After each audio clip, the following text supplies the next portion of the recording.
There's a version of your life that you've never lived.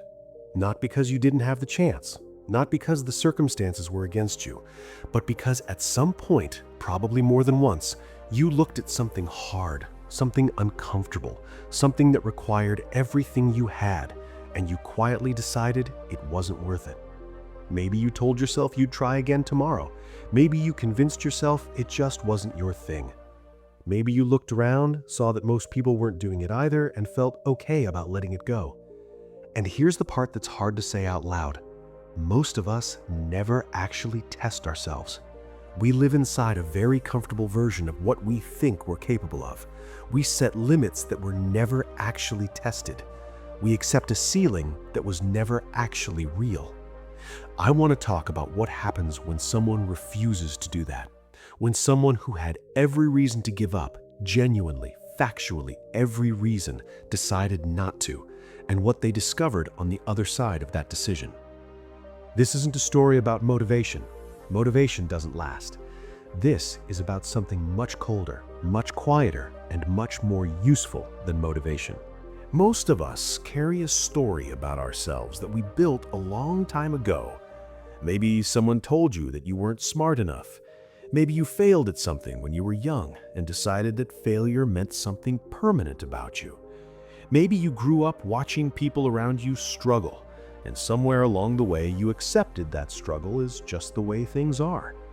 And the dangerous part isn't the story itself. The dangerous part is how invisible it becomes. You stop questioning it. You stop seeing it as a story and start treating it as a fact. I'm just not that kind of person. That works for some people, not for me. I've tried, it didn't work. I've seen this happen to people who are genuinely smart, genuinely talented, genuinely capable of so much more. They're not lazy, they're not weak, they've just never been forced to confront the difference between what they are and what they've been willing to become. Most of the time, life doesn't force that confrontation. Life is comfortable enough. There's food, there's entertainment, there's enough distraction to make the discomfort go away before it teaches you anything. So people live at maybe 40% of what they're actually capable of. Not because they're bad people, not because they lack talent, but because no one ever showed them what it looks like to push past the place where your mind tells you to stop. This story is about that, about a man who was born into genuine suffering, who had every logical, rational reason to stay broken, and who decided, not once, but over and over again, to find out what was actually on the other side of his limit. His name is David Goggins, and almost everything he discovered about himself, you can use too. David Goggins grew up in a house where fear was the furniture. His father was violent, not occasionally, consistently, systematically, terrifyingly violent. From the time David was a young child, he and his brother were forced to work long hours in a skating rink his father owned, while his father kept all the money and controlled every aspect of their lives through intimidation. He watched his mother be hurt. He lived in a state of constant stress, and when he and his mother finally escaped, leaving in the middle of the night with almost nothing, you might think that was the turning point. The moment things got better. It didn't get better that easily. David grew up with a stutter. He had trouble in school. He was behind other kids academically, and he was black in a town where that came with its own very specific set of threats and pressures. He developed a condition called pseudofolliculitis, painful skin infections that made his life physically miserable. He gained weight. He worked a job killing cockroaches at night and eating donuts to cope. By his mid-20s, he was nearly 300 pounds. His dreams of joining the military, the one thing he wanted, felt like a joke. And here's where most people's story would just become a quiet tragedy. Another person who had a hard life, who made understandable choices, and who slowly disappeared into average. But Goggins did something different. He stood in front of a mirror, and instead of making excuses for what he saw, instead of pointing to his childhood, his circumstances, the people who hurt him, he looked at himself honestly, brutally honestly. He called it the accountability mirror. He started writing on sticky notes, not affirmations, not "I am enough" or "I am powerful." He wrote down exactly what he was: overweight, insecure, afraid, failing. And then underneath each painful truth, he wrote what he was going to do about it. Specific things, honest things. Not "I'm going to be better," but "I'm going to run 2 miles tomorrow morning. I'm going to stop eating after 8 o'clock. I'm going to study for 2 hours before bed." The mirror wasn't a motivational tool. It was an accountability tool. It forced him to stop lying to himself. Because most of us, when we're struggling, are running 2 conversations at once. There's the conversation we have in public or with friends, where we're fine, we're working on it, we're figuring things out. And then there's the conversation we have with ourselves in private, where we know exactly how much ground we've been giving up. Goggins collapsed those 2 conversations into one. He made himself say out loud to his own reflection exactly where he stood. There's something uncomfortable about doing this honestly. Most people would rather skip it. It feels unnecessary, even a little dramatic. But think about what you're actually doing when you avoid it. You're choosing to stay in a comfortable fiction about your own life, and comfortable fictions don't produce results. The accountability mirror doesn't require anyone else. It doesn't require the right moment or the right environment. It requires you to stand still and look at yourself without making excuses for what you see. That was the beginning for him. And in a strange way, it's the beginning for anyone who actually wants to change. There's a moment Goggins describes that I keep coming back to. He was in SEAL training, one of the most physically and mentally demanding military programs in the world. The dropout rate is extraordinarily high. People quit every day. Strong, fit, capable, disciplined people walk up to the bell, ring it, and go home. And during one of the most brutal phases, when his body was breaking down, when his feet were raw, when he hadn't slept, when every reasonable signal his body was sending told him to stop, he had a realization. He wasn't at his limit. He was at what felt like his limit, and those are 2 very different things. He developed what he calls the 40% rule. The idea is simple and deeply uncomfortable. When your mind tells you that you're done, that you've given everything, that you can't go further, you're actually only at about 40% of your true capacity. You have 60% left. The body isn't failing. The mind is protecting the body from discomfort. Think about what that means for a second. Every time you've stopped a workout because it got hard, every time you've quit studying because you were tired, every time you've walked away from something difficult because it wasn't fun anymore, you were probably at 40%, maybe less. Your brain is a survival machine. It evolved to protect you. When things get hard, it sends signals: discomfort, pain, boredom, fatigue. And those signals are real, but they're also designed to stop you way before you're actually in danger. The brain has a very wide margin of safety. What Goggins was learning, painfully, slowly, through broken feet and near-death experiences, was how to talk back to that 40% voice, how to hear it, acknowledge it, and then keep going anyway. Now, this doesn't mean ignoring real injury. This isn't about being reckless. Goggins has dealt with genuine, serious injuries throughout his career, and he's talked openly about the real physical cost. This isn't about that. This is about the everyday stopping points. The moments where you decide you've done enough for the day. The moments where you close the laptop or put down the book or stop the run, not because you actually can't continue, but because you've reached the edge of comfortable. And at the edge of comfortable, your brain creates a very convincing story about why this is enough. I think about this in the context of work. Most people, when they feel productive, stop when the day feels full, when there's a natural pause, when they feel like they've done a reasonable amount. But a reasonable amount and a maximum effort are not the same thing. And over months and years, that gap compounds into an enormous difference in outcomes. The 40% rule isn't asking you to destroy yourself. It's asking you to be honest about the distance between where you stop and where you could actually go. Goggins uses a specific word for what the difficult experiences in his life actually gave him. He calls it callus. He talks about how physical calluses work, the way skin that is repeatedly exposed to friction becomes thicker, tougher, less sensitive to pain over time. A person who never works with their hands has soft skin that blisters easily.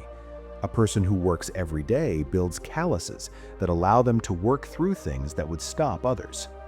He applies that same logic to the mind. Every time you do something hard, something you didn't want to do, something that cost you real discomfort, something your brain was screaming at you to avoid, you build a small piece of mental callus. The next hard thing is a little bit more survivable, not because the hard thing got smaller, but because you got thicker. He describes how in the moments of true crisis during training or racing, he would mentally go back through his history of difficult things. Every run he'd forced himself to finish, every early morning he'd chosen over comfort, every time he'd done something when every part of him wanted to stop. He'd catalog those moments deliberately, building what he called a cookie jar, a mental inventory of proof that he could survive hard things. Because in the moment of crisis, your brain doesn't give you rational analysis, it gives you feelings, and the feeling it gives you most strongly is, "This is too much." The only way to override that feeling is with evidence, actual evidence from your own life that you have been at this point before and survived it. This is why the process of doing hard things is not separate from your life goals. It is your life goals. Every difficult thing you choose to do is depositing into an account that you will spend from the next time things get genuinely hard. And here's what most people miss about this. You don't need extraordinary circumstances to start. You don't need a SEAL training program or an ultramarathon. You need to do the thing you've been avoiding today. Not next week, today. The cold shower you've been putting off, the conversation you've been delaying, the work session you've been shortening because it's uncomfortable. Every single one of those, when you push through them instead of going around them, adds to the callus, slowly, almost invisibly, until one day you realize that things that would have broken you a year ago are just hard. Not impossible, just hard. That's not motivation, that's construction. And construction takes time and repetition. There's a moment in SEAL training that Goggins describes where an instructor was clearly trying to break him. Instructors in that program will target people. They'll single out someone who's struggling, someone who looks like they might quit, and they'll apply maximum pressure. They'll make it personal. They'll question everything about you. They'll create an environment where the easiest, most rational thing to do is walk away. And Goggins made a decision in those moments that was unusual. Instead of trying to survive the pressure or tolerate it or hide from it, he decided to perform so well, so visibly, so unmistakably in front of the person trying to break him that he took something from them. He called it taking souls. Not in a confrontational, aggressive way, in a very specific internal way. He would decide that his performance, his effort, his refusal to shrink, his willingness to outwork everyone in the room was going to be the answer to whatever message was being sent. Can't hurt me. Not said out loud, demonstrated, through action, through continuing when continuing seemed impossible. I think about this outside of military training. Think about the workplaces where people are written off, where someone's manager doesn't believe in them, where someone is treated as less capable than they are, or less worthy, or less likely to succeed. And think about the two possible responses to that environment. The first response, and the most common, is to absorb it, to let the external judgment slowly become an internal belief, to start performing at the level others expect, not the level you're capable of. This happens quietly, and it happens all the time. The second response is to use the environment as fuel, not to argue, not to confront, not to spend energy proving to other people that you're capable, but to perform at a level that makes the external judgment irrelevant, to work so hard, so consistently, so visibly, that the only honest conclusion anyone can reach is that they underestimated you. Taking souls is a mindset about where you locate your energy source.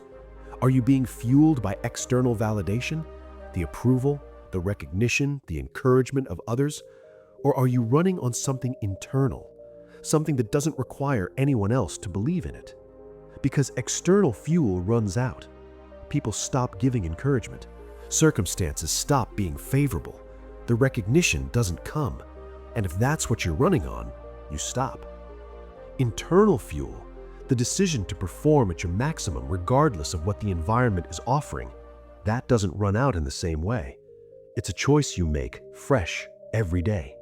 After Goggins finally completed SEAL training, after he'd overcome the physical impossible things he'd overcome, something happened that a lot of people in that position wouldn't expect. He didn't feel done. He looked around at the group of people who had made it through, some of the most capable, driven, resilient people on Earth, and he thought, I want to be the best among these people. Not just one of them, the best. And then, over time, he went further than that. He started running ultra marathons, not normal marathons, ultra distance races, 100 miles, 150 miles, over mountains, through deserts, races that the vast majority of professional athletes couldn't complete. He set records on pull-ups. He ran races with injuries that should have had him in a hospital. He did things that didn't fit any reasonable definition of what a human body should be able to do. Not for recognition, not for a contract or a sponsorship or a social media following, because he had found that the only way he knew how to live was at the edge of his actual limit. And there's an idea underneath all of this that I think is more important than any specific achievement: being uncommon amongst uncommon. Most people, when they find a group where they belong, where they're respected, where their effort is recognized, where they're considered capable, they relax. They've made it. They've arrived. They adjust their performance to match the culture they're now a part of. Goggins never did that. Every time he reached a level where he fit in, where he was considered good, he looked for the next thing that would make him a beginner again, the next arena where he'd have to prove himself, the next challenge where his current capacity wasn't enough. This is an unusual way to live. Most of us, quite reasonably, want to reach a level and stay there. We want the work to eventually end, to eventually be enough. And there's nothing wrong with wanting peace. But Goggins is making a different point. He's saying that the people who grow the most, who build the most unusual lives, who develop the most unusual capabilities, are the ones who never fully accept that they've arrived, who keep treating their current level as a starting point rather than a destination. It's not about being unsatisfied with life, it's about being honest about growth. And growth, by definition, requires going somewhere you haven't been, somewhere uncomfortable, somewhere your existing skills and habits don't fully apply. There's a question that Goggins asks, and it's one of those questions that sounds simple until you actually try to answer it honestly. What am I doing every single day to be better? Not, am I working hard? Not, am I busy? Not, am I making progress? But what specifically, concretely, am I doing today that I was not doing a month ago that is actually moving me forward? Most people, when they sit with this question long enough, realize the answer is quieter than they expected. They're doing the same things, working in the same patterns, avoiding the same challenges, having the same conversations with themselves about what they'll do differently soon. Goggins is brutally direct about this. He's talked about how comfortable suffering is, meaning there's a kind of suffering that becomes familiar, that you carry everywhere, the suffering of staying stuck, of living below your potential, of knowing exactly what you should be doing and not doing it. And people get so used to that suffering that it stops registering as pain. It just feels like life. The more dangerous conversation, the one most people never have, is the one where you honestly inventory your actual daily actions against your stated goals and compare what you find.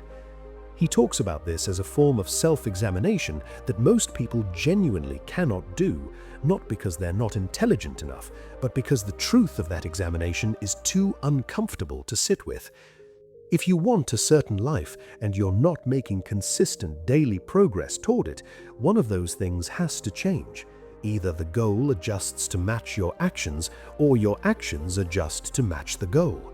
Both are honest choices, but pretending the gap doesn't exist, building elaborate stories about why things haven't worked yet, why next month will be different, why the circumstances aren't right, that's the most expensive choice of all. Because time doesn't wait for that gap to close on its own. Near the end of his story, Goggins comes back to something that runs through everything he's experienced. The mind is the one thing that nothing external can fully control. Circumstances can limit your body. Other people can limit your opportunities. The environment can limit your options. But the interpretation of those limitations, what they mean, what you do with them, whether they define you, that is always yours. He talks about this not as a feel-good concept, but as a practical operating principle. When he was in races that were physically destroying him, when bones were broken, when organs were failing, when the rational medical advice was to stop, he'd enter what he described as a place inside himself, a quiet, cold, clear place where the pain existed but didn't control the decision, where the decision about whether to continue was made independently of whether it felt bearable. That's not natural. That takes years of deliberate practice, years of choosing discomfort so many times that the experience of discomfort no longer automatically triggers quitting. And the practical version of this for most people, the non-ultramarathon, non-SEAL training version, is still the same principle at a smaller scale. The question is always, who is making the decision right now, you or the feeling you're having? When you're tired and you decide to rest, is that a deliberate choice or is it the discomfort making the decision for you? When you're bored and you reach for your phone, is that a choice or an automatic response? When you're anxious about a task and you postpone it, is that a decision or is the anxiety in charge? Mastering your mind in the way Goggins means it doesn't mean never feeling those things. It means building enough separation between the feeling and the response that the feeling doesn't automatically become the action. That separation is built through practice, through repetition, through choosing again and again to let the feeling exist without immediately obeying it. All of this, the limits we accept, the stopping points we never question, the 40% we mistake for 100. It doesn't feel dramatic in the moment. That's the thing. It feels completely normal. Every time you stop at the comfortable point, it doesn't feel like a failure. It feels like a reasonable decision. Every time you let the difficult conversation go unstarted, it doesn't feel like avoidance. It feels like patience. Every time you settle into what you know you can do instead of what you're not sure you can, it doesn't feel like retreat. It feels like being realistic. And each individual moment is, in isolation, genuinely small. But what most people don't realize is that the mind records all of those moments, not consciously, not in a list you can review, but in the cumulative shape of who you become. The decisions you make repeatedly become the person who makes them. The things you choose to avoid consistently become the things you believe you can't do. Over 5 years, over 10 years, the person who keeps stopping at 40% and the person who keeps pushing past it are living in genuinely different realities. Not because of dramatic, cinematic turning points, but because of thousands of small daily decisions that compounded silently in opposite directions. Goggins is not saying this to make you feel bad about the past. He's very clear about this. He had a past that gave him every excuse to stay broken. The point isn't guilt. The point is that the same mechanism that compounds small surrenders into a small life also compounds small efforts into an extraordinary one. The direction of that compounding is always, always a choice. What most people don't realize is that the identity shift comes before the results, not after. You have to start making the decisions of the person you want to become before you feel like that person. And most people are waiting to feel like it first, waiting to feel motivated, to feel ready, to feel confident before they make the hard choices. That feeling almost never comes before the action. It comes from the action and only after it. So what does any of this actually look like in a regular life? Not in a SEAL training program, not in a 100-mile race, in your life, this week, in the situations you actually face. The first thing is the honest inventory, not a motivational exercise, an actual audit. Look at the areas of your life where you feel stuck, or dissatisfied, or behind where you want it to be. And then, without making excuses, Trace the daily actions, or lack thereof, that got you there. Not the circumstances, not the people who didn't help. The daily choices you made, because those are the only things you can actually change. That's uncomfortable to do. Do it anyway. The second thing is to find one area, just one, where you've been consistently stopping at the comfortable point. One thing you've been doing at half effort, or avoiding entirely, or doing just enough of to tell yourself you're trying. And for the next 30 days, push past that point. Not dramatically, not by tripling your effort overnight, just by going a little further than the point where you would normally stop. Run the extra half mile. Stay at the task for an additional 20 minutes after you feel done. Make the call you've been putting off. Have the conversation you've been postponing. The specific thing isn't as important as the pattern, choosing to go past the feeling of done. The third thing, and this is maybe the most practical of all, is to build your cookie jar. Keep a record of the hard things you've done, not for anyone else, for yourself. Because when you hit a genuinely difficult moment, your brain is going to try to convince you that you can't survive it. And the most effective counter to that argument is evidence from your own history that you have survived things like this before. The record doesn't have to be dramatic. I ran when I didn't want to. I finished the project instead of watching TV. I had the difficult conversation. These are the entries. Small, consistent, honest.